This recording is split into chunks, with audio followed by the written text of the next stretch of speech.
news. The 2 California deputies ambushed in their patrol car are now expected to survive. It was touch and go there for a while, so that is great news.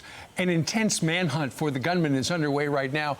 A $100,000 reward is now being offered to help figure out who that person is. Kristin Fisher is live outside the White House as President Trump and Joe Biden condemn the attack. Kristin.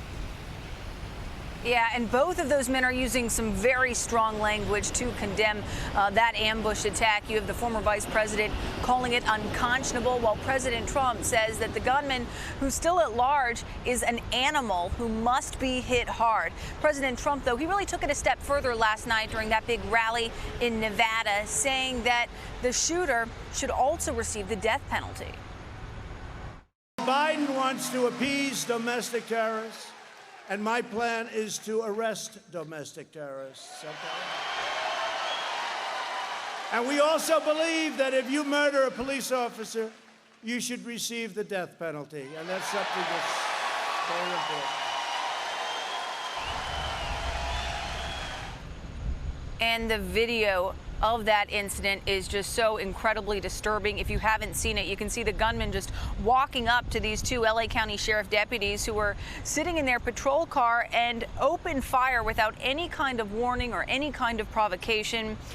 Joe Biden, he did condemn that attack, as I said, and he said that the perpetrator must be brought to justice. But just a few hours later, he was also tweeting about gun control, saying, quote, "Weapons of war have no place in our communities. We need to ban assault weapons and high-capacity magazines." Expect President Trump or the Trump campaign to seize on those kind of remarks today or later this week. As for those 2 deputies, like you said, guys, it was really touch and go for a while, but the sheriff says they are out of surgery, still in critical condition, but out of surgery and likely to survive. So some good news there. Yeah. Steve, Brian, and Jedediah.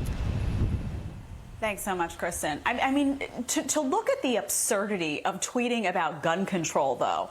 I mean, we are in the midst of defund the police movements popping up around the country, massive anti-police sentiment popping up in some of these cities. People are looking at this footage on their televisions, if not looking at it directly in front of them outside their homes.